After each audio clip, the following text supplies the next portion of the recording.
तो ये बात है 2017 की। नवंबर दिसंबर की बात होगी।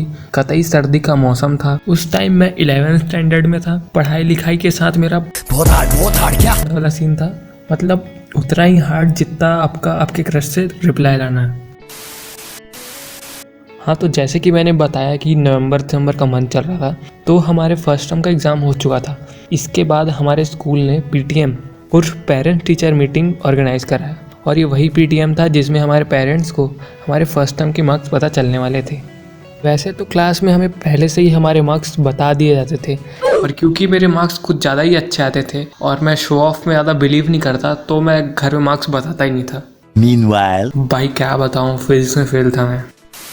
पीटीएम में मुझ जैसे बच्चों को ही टारगेट किया जाता था, क्योंकि उनको अपने ट्यूशन का प्रचार करने का अच्छा मौका मिलता था। हमेशा से हमारा पीटीएम सैटरडे को रहता था, और ये भी बात थी कि सैटरडे को पापा की ऑफिस की छुट्टी रहती थी। साले कुत्तों की जिंदगी। सैटरडे सुबह हो चुकी थी। मेरे घर वाले अभी भी पीटीएम से बेखबर थे।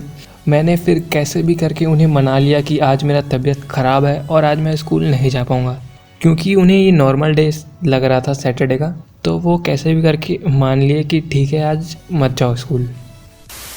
लेकिन खेल यहाँ ख़त्म नहीं हुआ था। मेरे जो क्लास टीचर हैं, उन्हें पता नहीं किस बात की चुल रहती थी कि अगर कोई बच्चा पीटीएम में नहीं आता था तो पीटीएम के बीच में ही घर वालों को फ़ोन करके उनसे पूछते थे कि आप पीटीएम में क्यों नहीं आए। इसी बात के डर से ही मैंने अपने क्लास टीचर का फ़ोन नंबर अपने घर के सारे फ़ोन से ब्लॉक कर दिया था। हमारे पीटीएम का टाइमिंग 8 से 11 रहता था, और उस दिन 8 से 11 तक मेरी बहुत फटी पड़ी हुई थी। मैं अपना ज़्यादा टाइम पापा के फ़ोन के सामने बैठा हुआ था, ताकि अगर स्कूल से कोई भी फ़ोन आए तो मैं संभाल लूँगा। और 11 बजने ही वाले थे कि पापा की फ़ोन की घंटी बजी, और जैसे ही मैं फ़ोन उठाता, मेरी बहन ने फ़ोन उठा लिया था और वो बात करने लग गई थी। जब तक मेरी बहन फ़ोन में बात कर रही थी तब तक मुझे डर तो नहीं लग रहा था, बस पता नहीं क्यों मेरे बॉडी से स्वेटिंग हो रहा था। जैसे ही मेरी बहन ने फ़ोन रखा, पापा ने पूछा कि किसका कॉल था। मेरी बहन ने मेरे तरफ अजीब सा रिएक्शन देते हुए कहा कि कोई रॉन्ग नंबर था। प्यारी समझ गई।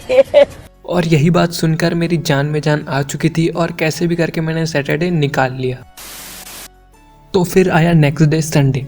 संडे को मैंने पीटीएम की जानकारी लेने के लिए अपने क्लासमेट को कॉल किया, और उसने मुझे बस यही सजेशन दिया कि ना तो तेरे मार्क्स अच्छे आए हैं और ना ही तू पीटीएम में आया था, तो तू भाई मंडे को भी मत आ, सर बहुत गुस्से में है, तो तेरे लिए आना सेफ नहीं होगा।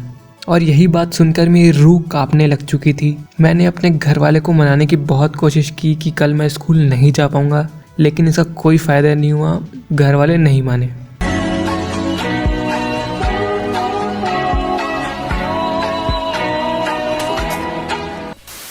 और इसके बाद मेरे छोटे से प्यारे से दिमाग में एक बड़ा सा आइडिया आया, और वो आइडिया ये था कि मेरे घर वाले 10 बजे के बाद स्कूल कॉलेज या ऑफिस निकल जाते हैं, तो कैसे भी करके अगर मैं 10 बजे तक कहीं बाहर रहूं, अगर मैं स्कूल ना जाऊं, तो मेरे घर वाले को पता ही नहीं चलेगा कि मैं स्कूल गया भी था या नहीं।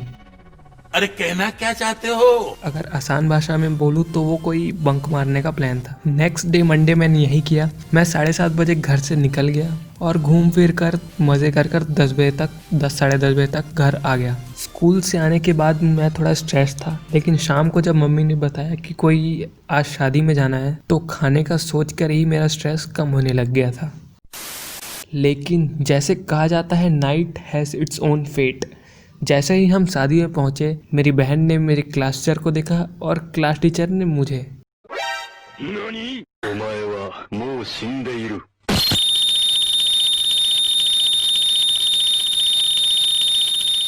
जैसे ही क्लास टीचर ने मुझे देखा, वो मेरे पेरेंट्स के पास आए और उन्होंने पूछ ही लिया, आयुष तुम पीटी में भी नहीं आए हो थे और आज तुम स्कूल भी नहीं आए थे, कुछ रीज़न है क्या उसका? बोलो बोलो, टेल। और ये जो क्लास टीचर ने क्वेश्चन के नाम पे जो स्टेटमेंट दिया था, उसके बाद आधे घंटे तक पेरेंट्स और मेरे क्लास टीचर के बीच आधे घंटे तक डिस्कशन हुआ, जिसका टॉपिक था मैं। जैसे ही डिस्कशन ख़त्म हुआ, पापा ने मुझे शादी से उठाया और घर छोड़ दिया, और बस एक ही चीज़ कहा, जब तक हम शादी से लौटते हैं तब तक अपनी आज़ादी मना लो। और इतने बड़े बड़े जुर्म करने के बाद मेरे साथ क्या हुआ होगा वो शायद मुझे बताने की प्रिजर्वेटिव्स नहीं है।